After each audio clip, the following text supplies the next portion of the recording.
C'est un lieu que j'adore parce que c'est chez moi en fait, c'est ma maison.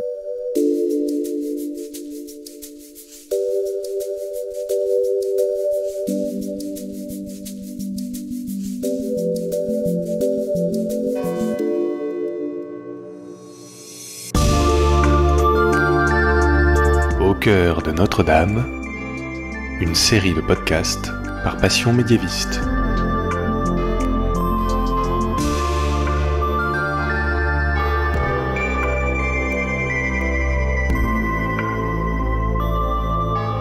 Bonjour à toutes et à tous, bienvenue dans cette série spéciale d'épisodes du podcast Passion médiéviste. Je m'appelle Fanny Cohen-Moreau et en général dans ce podcast, je vous fais découvrir ou redécouvrir le Moyen-Âge, cette période historique sur laquelle nous avons tant d'idées reçues et de clichés.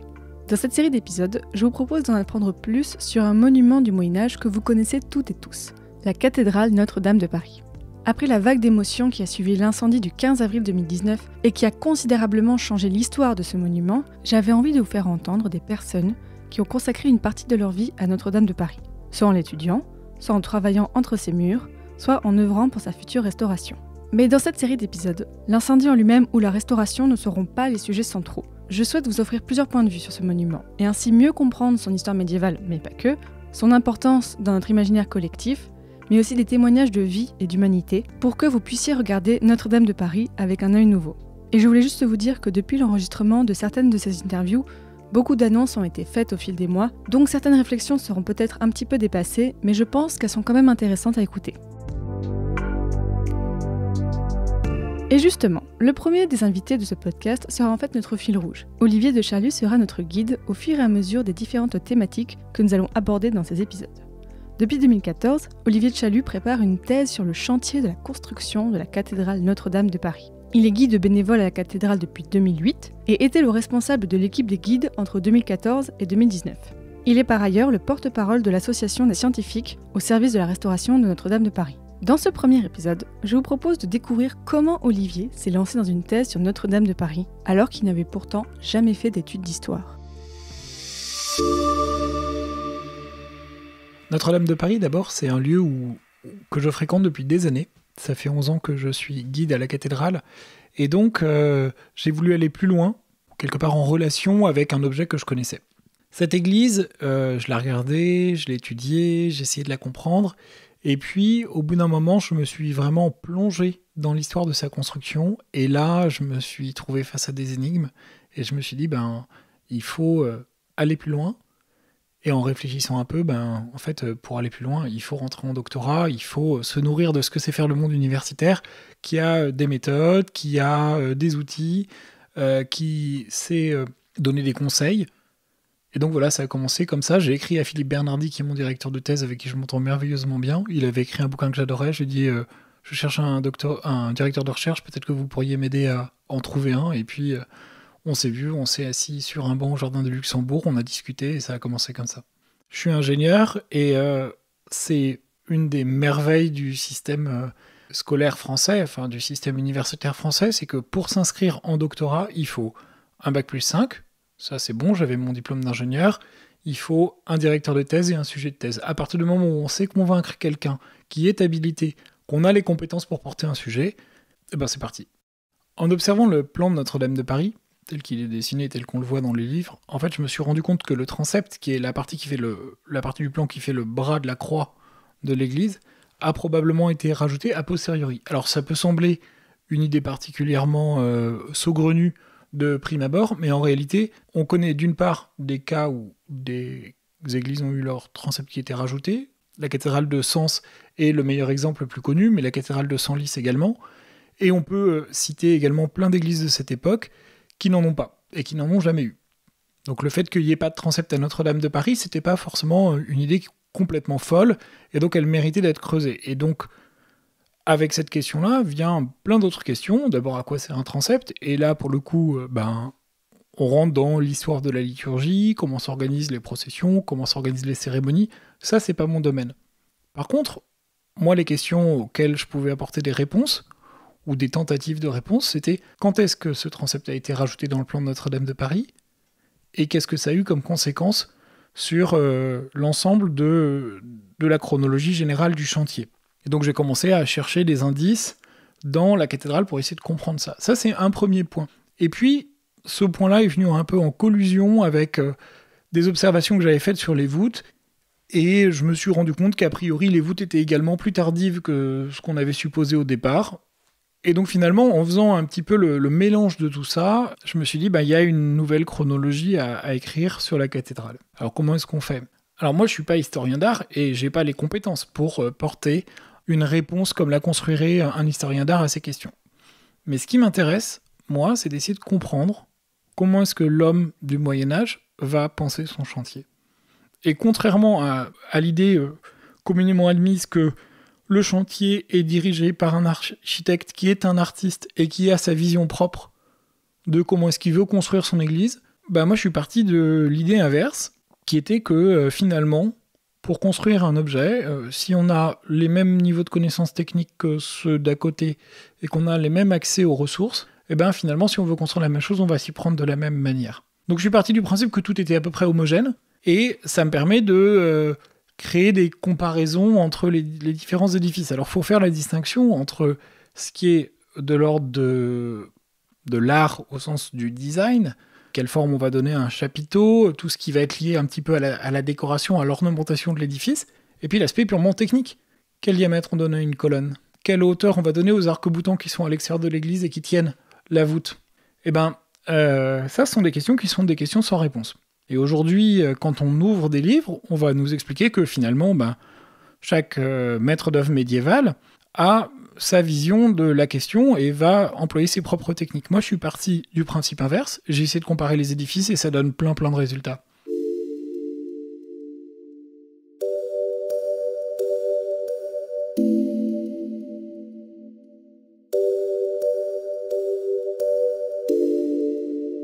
Donc votre point de vue d'ingénieur est vraiment très important dans votre thèse. Alors oui et non. D'abord, ma thèse est une thèse d'histoire, et le jour où je vais soutenir ma thèse, je la soutiendrai pour être reconnu comme étant historien, pas pour être ingénieur. Ça pose plein de questions. Finalement, qu'est-ce qui fait qu'on est historien ? Est-ce que c'est de travailler avec des méthodes d'historien ? Ou est-ce que c'est de travailler sur un objet historique ? Un objet au sens d'une question historique ? Donc il y a ça. Ensuite, l'ingénieur en BTP, qui est mon cas par ailleurs, va réfléchir, va faire des calculs pour essayer de savoir quelle dimension il faut donner à un mur, mais en s'appuyant sur une batterie d'équations, sur une batterie de principes physiques qui sont complètement étrangers à l'homme du Moyen-Âge et qui sont complètement anachroniques. Ça ne veut pas dire que l'homme au Moyen-Âge ne fait pas de calculs. Il a des méthodes graphiques pour déterminer une largeur de nef, la dimension d'un pilier. Mais il ne va pas faire des calculs au sens où on l'entend de façon contemporaine, et si on commence à solliciter la physique pour expliquer que finalement cette église a été déformée avec le temps et que du coup elle a été mal construite, non. En fait, la question c'est est-ce qu'elle a été bien construite au sens où elle respecte les principes constructifs de l'époque ? Est-ce que le pilier il est dimensionné comme on dimensionne un pilier au XIIIe siècle ? Ou est-ce que la personne qui a construit ce pilier-là s'écarte des règles en usage à cette époque, et à ce moment-là, le pilier peut être défaillant. Mais la question n'est pas de juger les règles en disant, en fait, ils construisaient des piliers qui avaient cette dimension-là, et finalement, cette dimension-là ne résiste pas à l'ensemble de la charge, de la voûte, ou je ne sais quoi. C'est pas du tout ça la question. La question, c'est vraiment comment est-ce que l'homme, qui est les pieds dans la boue, avance sur son chantier. Moi, c'est ça que je veux faire, c'est être à côté de celui qui est les pieds dans la boue et qui se pose des questions et qui essaie de trouver des solutions pour régler ses problèmes. Alors par chance, je suis doctorant en histoire, mais j'ai pas fait de cursus d'études d'histoire, et donc je parle pas de mots de latin. Et j'ai bien des chances de travailler sur une période et sur un objet où il n'y a pas de source ou pas vraiment de source. Les quelques sources qu'il y a sont bien connues et ont été très exploitées dans la littérature contemporaine, donc je les ai en fait. Alors après, on pourrait rentrer dans une interprétation d'un mot ou d'un autre, ou d'une formulation. C'est pas exactement la question que je me pose. Moi, j'essaye de raccrocher à ces quelques sources écrites tout un train d'autres observations qui, elles, sont issues du bâti. Et donc, la question, c'est comment est-ce que cette pierre est construite et taillée, comment est-ce qu'elle est assemblée avec les autres pierres qui sont au-dessus, en dessous, à côté, quels sont les liens, en fait, entre les différents objets. L'église n'est pas un objet monobloc. Elle est faite d'un certain nombre de sous-ensembles, on peut dire d'ouvrages, et ces ouvrages, ils interagissent les uns avec les autres. Comment est-ce qu'on trace un plan au sol en fonction de la voûte qu'on va vouloir poser par-dessus ? Là, on a une logique d'interaction entre la façon dont on va donc dessiner au sol, par exemple, l'implantation des fondations, et la façon dont on imagine l'église à terme. Et quand on pousse cette logique, qu'on va plus loin, on se rend compte que à partir du moment où il faut peut-être 40, 50, 60 ans avant qu'on mette en œuvre les voûtes, il apparaît tout à fait logique que les fondations finalement soient pas adaptées au type de voûte qu'on a mis en œuvre in fine, parce que les techniques de voûtement ont évolué pendant ces 60 années-là. Et donc ça veut dire que si on considère une grande église dont le chantier va s'étaler sur une période de temps assez importante, bah finalement dans cette église tout est anachronique. Tous les éléments sont anachroniques les uns par rapport aux autres et il faut démêler tout ça.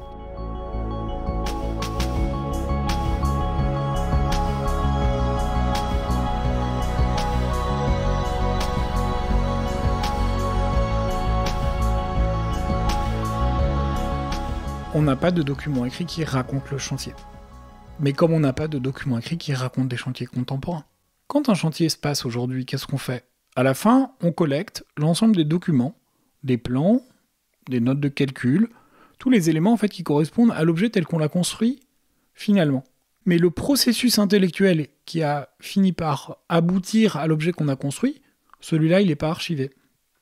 Et c'est là justement qu'est toute l'histoire de l'historien. Quand on veut essayer de comprendre comment un homme réfléchit, il faut comprendre quelles sont ses difficultés, qu'est-ce qui change, qu'est-ce qui bouge.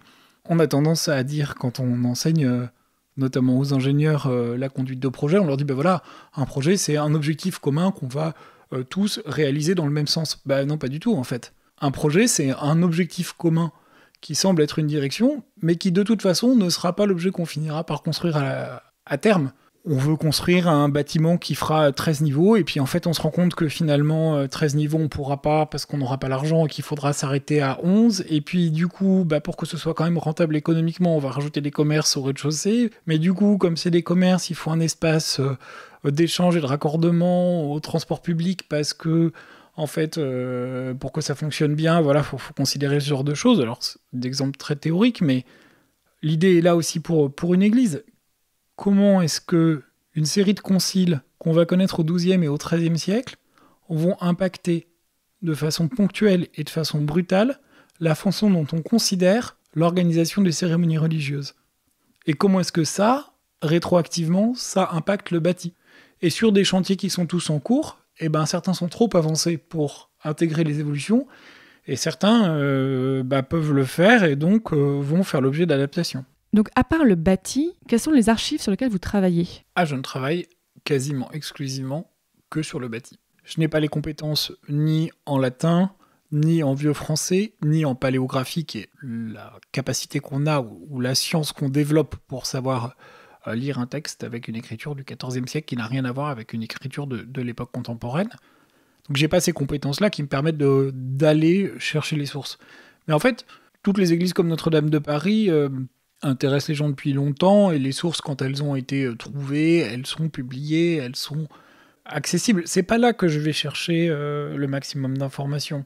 À des époques plus récentes, à partir du XIVe siècle, on a vraiment des comptes de chantier qui sont très courants, et là on arrive à savoir que on paye du bois à telle période, et qu'on paye des pierres ou des tuiles, ou que sais-je encore, à une autre période, et on arrive à reconstituer déjà une chronologie comme ça en fonction des matériaux qui sont achetés, et qui sont du coup mis en œuvre. Moi, je n'ai pas ces sources-là. Alors probablement, si on épluche toutes les archives qu'on a en France, on trouvera des éléments complémentaires. La question, je pense, c'est pas de se dire qu'il faut éplucher toutes les sources dont on pourrait disposer, mais c'est de disposer de suffisamment de sources pour pouvoir avancer, travailler, formuler des hypothèses. De toute façon, je pense que quand on fait une thèse, que ce soit en histoire ou dans d'autres domaines, l'objectif, c'est pas de produire quelque chose qui soit valable de façon absolue et qui soit vrai de façon absolue. On passe notre temps à construire des modèles. L'opposition entre le roman et le gothique est un modèle qui a ses cas d'application et ses limites d'application. L'important, c'est pas de faire quelque chose qui est largement vrai, mais on ne sait pas dans quelle proportion. C'est peut-être plutôt de faire quelque chose qui est partiellement faux, mais de savoir où sont les limites.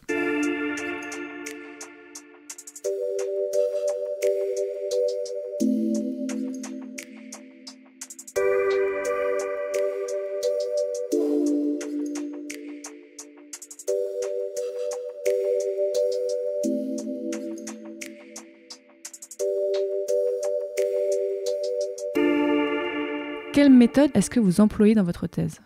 L'idée est d'essayer de faire des familles, d'essayer de comprendre que cette voûte qui est anachronique à ce plan, finalement, elle correspond à un plan qui lui est le plus adapté. Finalement, avec un plan donné, on a un type de voûte donné, qui est particulièrement adapté, on a un type de colonne, de pilier qui va être hyper adapté, et puis des arcs-boutants aussi dont la hauteur va être définie en fonction d'eux. Donc tout ça forme un tout cohérent.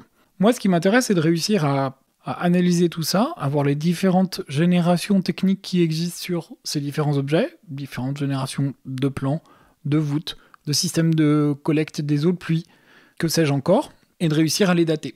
Pour ça, j'utilise des graphiques qui sont déclinés de la façon notamment dont on gère le temps sur un grand projet d'infrastructure, comme un projet de métro par exemple, qui me permettent de faire des synthèses chronologiques qui sont beaucoup plus complexes que simplement prendre un plan et le colorier, parce que c'est la façon dont on représente le temps habituellement dans un chantier d'église ou dans un chantier de bâti ancien. On prend une zone, on la colorie en rouge, en bleu, en vert, etc. En fait, c'est pas parce que les colonnes sont rouges que la voûte elle-même va être rouge, qu'elle est construite dans la même temporalité. Il se peut très bien qu'il y ait un écart de temps important entre l'un et l'autre, et le dessin d'un plan colorié ne permet pas de rendre compte de toutes ces subtilités-là. Donc j'ai mis en place un nouvel outil, qui est un outil un petit peu plus compliqué à comprendre et à appréhender, mais qui est plus efficace, qui permet de plus facilement rentrer dans certaines nuances, et donc de manipuler plus facilement le temps. Sur cet outil-là, je rentre ou j'applique la chronologie de Notre-Dame de Paris avec les hypothèses que je formule, etc. Et ça me permet de dater, justement, que tel type de voûte est employé entre telle date et telle date, que tel type de pilier est employé entre telle date et telle date. Et une fois que j'ai fait ça, je vais regarder les autres voûtes qui sont pareilles à la collégiale de Mantes, à la cathédrale de Chartres, etc., etc. Et donc finalement, je décline un nouvel outil de datation qui n'est pas basé sur l'étude visuelle de l'ornementation, mais qui est vraiment un outil basé sur l'histoire des techniques. Et ensuite, je vais pouvoir établir d'autres modèles chronologiques dans d'autres édifices, puis après, mettre en regard des modèles qui ont été établis par l'histoire de l'art jusqu'à présent, et voir dans quelle mesure est-ce que ma théorie fonctionne ou ma théorie ne fonctionne pas.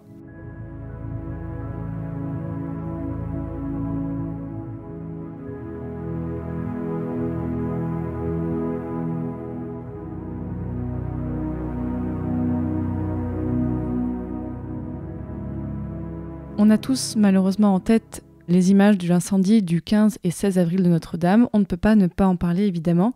Ça a été un bouleversement bien sûr pour votre thèse et j'imagine pour votre vie. Concrètement, qu'est-ce que l'incendie a changé pour votre thèse ? L'incendie de Notre-Dame de Paris, il a changé beaucoup de choses. D'abord, il a détruit une partie de mes sources. Ça, c'est factuel. La charpente, je l'ai étudiée. J'avais déjà analysé un certain nombre d'éléments. Il y avait des éléments complémentaires que je voulais aller soit photographier pour étayer un propos qui était déjà écrit, soit reprendre des mesures, aller plus loin dans certaines considérations. Voilà, la source d'information, elle est plus là. Ça, c'est une chose. Dans cette même logique, aujourd'hui, j'ai plus accès à mon sujet d'étude. Alors, bien sûr, quand on fait de l'histoire du bâti aujourd'hui, on dispose de bases de données photographiques absolument gigantesques, qui nous permettent d'aller beaucoup plus loin que ce qui était possible de faire il y a 50 ou 100 ans. Donc j'ai encore tous ces éléments-là qui me permettent de continuer à travailler, mais je peux plus aller sur le terrain pour regarder des choses que moi j'ai envie de regarder. Parce qu'évidemment, quand on fait une thèse, on ouvre des sujets, on ouvre des boîtes, on ouvre des couvercles que personne n'a forcément ouvert avant soi, et du coup, on veut aller prendre une photo ou faire une mesure dont personne n'avait eu l'idée avant. Et donc forcément, cette photo-là, on va pas très facilement la trouver sur Internet. Donc j'ai un problème d'accès à mon objet d'étude, soit parce qu'il a brûlé, soit parce que j'arrive plus à y aller, parce que c'est plus le temps. Bon, ok, ça c'est une chose. Ensuite, il y a beaucoup de gens qui ont envie d'étudier Notre-Dame de Paris, et là où j'étais un petit peu tranquille, je faisais mon boulot dans mon coin au rythme qui était le mien. Aujourd'hui, beaucoup de gens s'intéressent au sujet, soit parce qu'ils ont envie de lancer des projets d'études sur la question, très bien, soit parce qu'ils ont besoin des résultats. Et là, comment est-ce que je fais, moi, pour continuer à faire ma thèse sereinement, tout en fournissant les éléments qui sont issus de ma thèse aux gens qui en ont besoin pour travailler, et pour restaurer l'édifice ? Il y a ces questions-là. En fait, il y a une sorte de conflit entre le rythme universitaire d'une thèse normale et puis les besoins d'un chantier avec une forte pression politique, avec une forte pression médiatique. Et donc, il faut réussir à allier un petit peu les deux. Ensuite, sur ma manière de travailler, ça change aussi beaucoup de choses. Parce que ce que je vais essayer le plus possible, ça va être de vendre la méthode que j'ai développée, de la valoriser à l'écrit, de la mettre en valeur, plus que finalement tout un tas de résultats où je vais être obligé beaucoup plus d'utiliser le conditionnel parce qu'il y a des choses qu'aujourd'hui je ne peux pas vérifier, qu'on pourra vérifier à l'avenir dès lors qu'on pourra retourner dans l'église pour aller faire des mesures, mais voilà. Et puis enfin, j'ai été obligé d'arrêter mes recherches au 14 avril parce que je ne peux pas commencer à intégrer dans ma thèse l'ensemble des découvertes qui sont faites post-incendie. Et il y en a beaucoup, beaucoup, beaucoup. Soit parce qu'on a des archives qui sont dans des fonds privés, des chercheurs américains, sud-américains, japonais, etc., qui ont travaillé sur un bout de l'édifice, et qui du coup nous remontent des publications qui sont restées relativement confidentielles, ou dont en tout cas moi j'avais pas eu connaissance, et il y en a beaucoup. Ou alors on se rend compte en analysant les voûtes qui ont été percées par l'incendie, du fait de la chute de certains éléments de charpenterie, que l'épaisseur de la voûte n'est pas la même dans toutes les parties de l'édifice. Et on se rend compte que plus on est proche de la façade, plus la voûte est épaisse, plus on est proche du chœur, c'est-à-dire à l'opposé de la façade, les voûtes sont plus fines. Or, la logique de la chronologie générale du chantier qui avait été proposée jusqu'alors était que les voûtes du chœur venaient avant celles de la nef, donc la voûte venait progressivement de l'est vers la façade. C'est l'inverse de ce qu'on observe, puisque les voûtes sont beaucoup plus massives côté façade, et probablement parce que en fait, les techniques sont un peu moins développées, ou les techniques de coffrage, donc ces grosses structures en bois qu'on met en œuvre sous les voûtes et sur lesquelles on va poser les pierres avant la mise en place définitive des voûtes, toutes ces techniques-là évoluent dans un certain rythme qui voudrait logiquement que plus les voûtes sont fines, plus elles sont récentes. Bon voilà, ça c'est des éléments qu'on sort du chantier, des observations du chantier, et moi je peux pas intégrer ça dans ma thèse, parce que ne serait-ce qu'aller en faire l'inventaire, ça supposerait d'être tous les jours à la cathédrale, d'être tous les jours en réunion, à suivre, à noter dans un coin, et puis il y a un moment, faut fermer le rideau et dire ma thèse s'arrête à ce moment-là, je vous fournis une série d'hypothèses, et surtout une méthode qui est une méthode qui est employable, qui est déclinable sur d'autres édifices, etc., et qui portera des fruits, et ensuite, dès lors qu'on va pouvoir commencer à rentrer dans la cathédrale, on ira vérifier certaines hypothèses.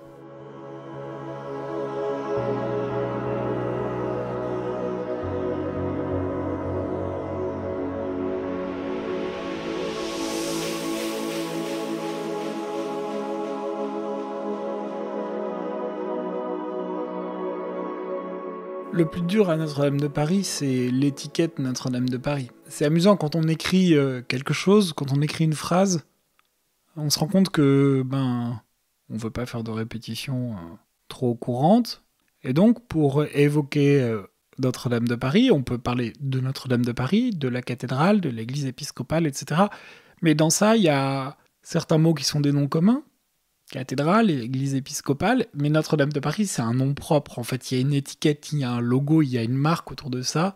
Et en fait, les deux mots ne sont pas synonymes. Enfin, dès lors que le terme Notre-Dame de Paris apparaît quelque part, il change la vision que les gens ont de l'édifice et la compréhension que les gens vont avoir du propos qu'on va porter. Tout le monde a été, quand je dis tout le monde, c'est à l'échelle planétaire, tout le monde a été touché par l'incendie de Notre-Dame de Paris, ce qui veut dire que Notre-Dame de Paris correspond à une certaine réalité pour la population mondiale, dans son ensemble. Ok. Et si on fait un test, qu'on prend des gens qui sont pas...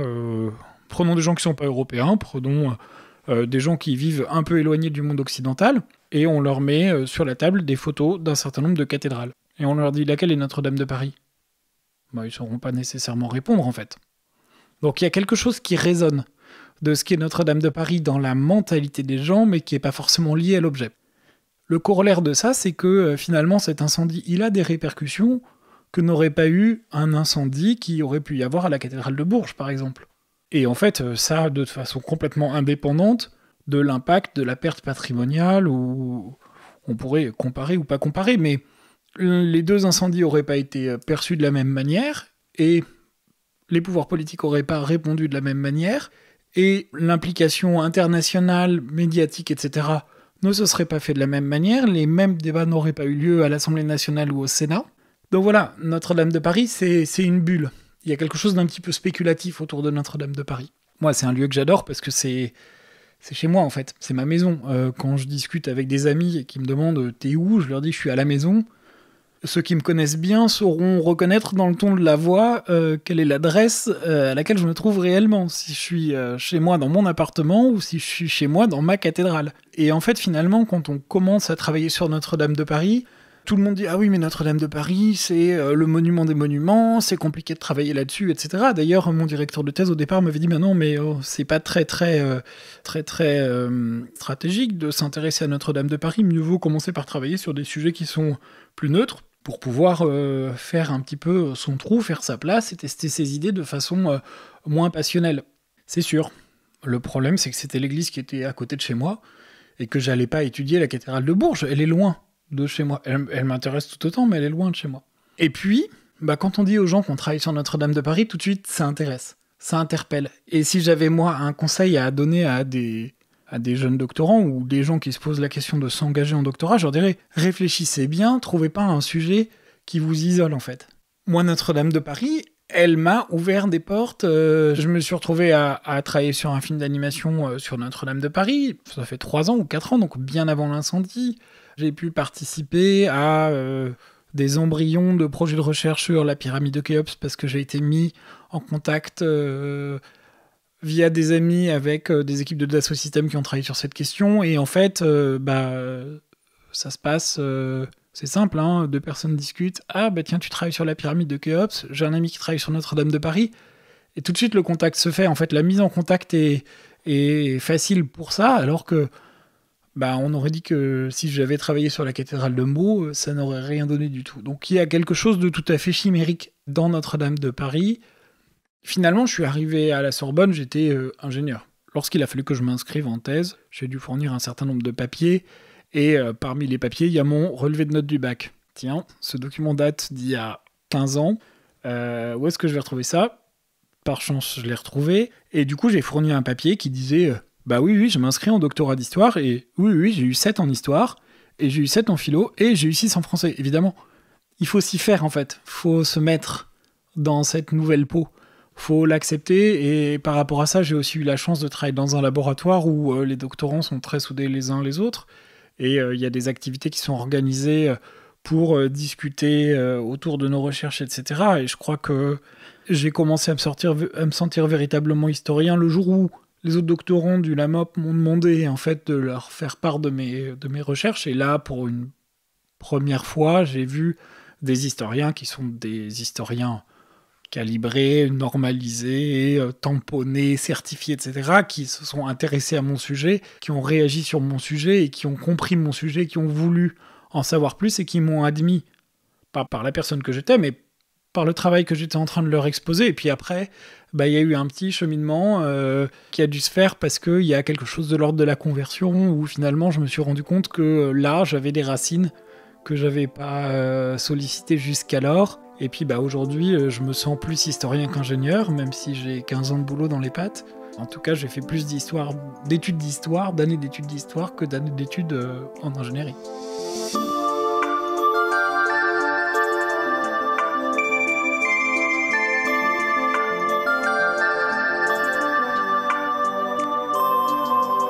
Dans le prochain épisode de cette série de podcasts, Olivier Tchalut vous parlera encore de sa thèse et vous racontera ce qu'il sait de la construction de Notre-Dame de Paris au Moyen-Âge et sur comment il travaille pour comprendre ses évolutions. Merci à Clément Nouguier pour le générique de cette série, merci à Dean pour l'illustration et merci aux personnes qui soutiennent Passion médiéviste sur Tipeee qui ont permis le financement de cette série.